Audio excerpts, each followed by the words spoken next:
We're back on my desktop here again today because I want to go over a few things with this stuff with the Samsung website and the 8 gig version of the Galaxy S23 Ultra. I also want to address a bunch of the comments I got. Some were a little bizarre.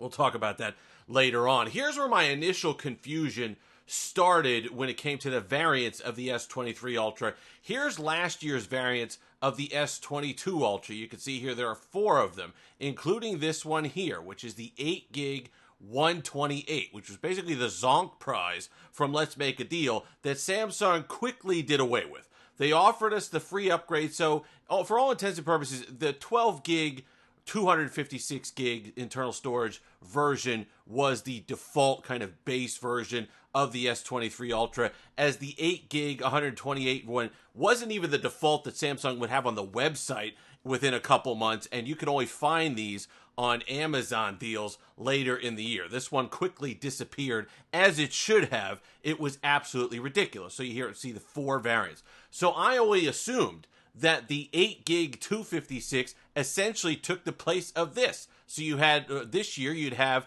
an 8 gig 256, then a 12 gig 256 for the S23 Ultra. If you go on GSM Arena, that's kind of how they had it laid out. So I just assumed that's what was going on. This is the listing for the S23 Ultra, and here it is, the 256 12 gig, which I thought was now the default once that 8 gig has kind of gone away. I almost thought that the 8 gig was a reason for Samsung to say, hey, listen, we're giving you that free RAM upgrade, the free memory upgrade, aren't we great? And then really, they were selling you this one as the base model. That's what I assumed. Then there were Amazon listings that included this model that were actually wrong. The SKUs, when I checked them, were wrong. And then people anecdotally were telling me around the world that in other regions they were selling this one. But according to Samsung, when I asked them, that's not the case. Now, we'll go back to the S23 Ultra webpage here in the United States, because that's another hang-up that a lot of people were saying, well, what are you, dumb? Well, hold on. This is the United States one, okay? When I see all storage options the same, I assume the spec is the same, that they're all 12 gig. So if someone wants 12 gig, as you should be getting, because that's ridiculous, by the way, we'll go over that in a moment as well. The 512, you say, well, I don't really need 512 gigs of storage. I could save a couple $100 and get the 256 version, not even realizing that you're getting less RAM.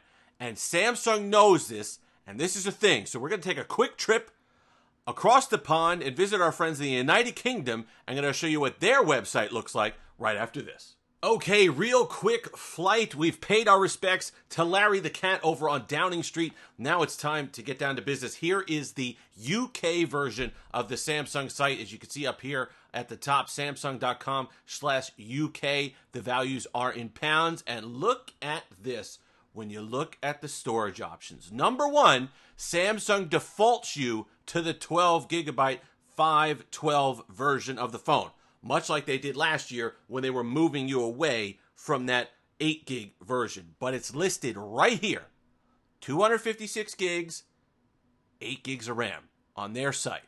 Now, this is the same globally. From what I've understood, other countries have it laid out just like this. So why, when you have other sites and other variants of your site have it listed like this, would you change it in the United States? That's a conscious decision. You can't tell me otherwise, because it's not like they forgot it. It's not like it's an oversight. They have it in other regions. Makes no sense unless you're trying to be misleading. And you know why? Because it's dumb. It's just plain dumb that you have to pay $1,379 to get 12 gigs of RAM on the S23 Ultra. I don't care what anybody says. And I don't understand all the Samsung. Listen, I am a huge Samsung supporter. I love what they do on the software side. It's my favorite distribution of Android. One UI 5.1 is magic. But if you're talking $600 more than the Pixel 7 Pro to get 12 gigs of RAM and help out your performance, that's getting a little silly. And I don't understand what people, if they get the comment section, if they're going to say, well, Samsung executives are going to read through them defending the company in my comment section. You know what? My most loyal of Samsung Knights. Here are some phones for you and your mates. No, that's ridiculous. I'm someone who actually has affiliate links that I could get paid from Samsung for phones that are sold. And I'm telling you that it's a bad deal. That should tell you something, because I need to sleep at night. And, you know, it's not like I'm pulling back the curtain here, and I have no problem with content creators putting affiliate links, because you know what? The reality is it keeps this show on the road sometimes. But if it's bad, if it's a bad deal, you're going to hear about it. Uncle Steve's not going to sell you down the river because it's just worth money to me. That's stupid. It's a bad deal. And I hate that the Apple comparison always devolves the comment section into, oh, Apple does this. Apple gives you 6 gigs of RAM. They don't even tell you. Apple does this. Okay, good. My kid fails math, and I point over to you while your kid failed English. Guess what? Congratulations, you both have stupid kids. It doesn't make one better than the other. It's still a problem. It still shouldn't be happening. I don't care if it's the best phone out there. It is. I don't think there's a question about that. But there has to be a line somewhere when it shouldn't be $1,379. I don't think that's insane. People making me think I'm crazy.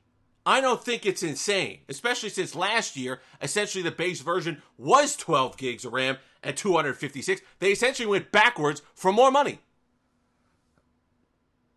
I don't know. If you think that's okay, best of luck to you, man. Really.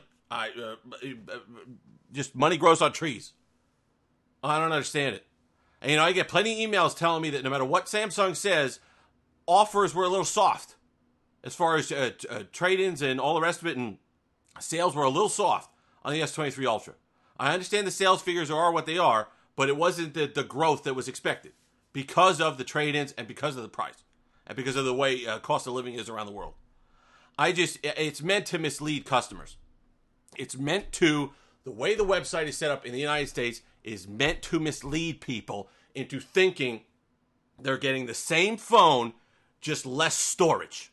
And to me, that's a problem. If it's not a problem to you, look in the mirror and see if you're being honest with yourself. I have to be a journalist with this stuff. I don't care who it is. If it's Apple making a mistake, if it's with the iPhone 14 Plus, which was disgraceful, if it's Google making mistakes like they did with the Pixel 6, or if it's Samsung with some shady nonsense like this, you're going to hear about it here. That's my promise to you. If you've made it this far, like, comment, subscribe, all that fun stuff. Until next time, have that Steve-licious day.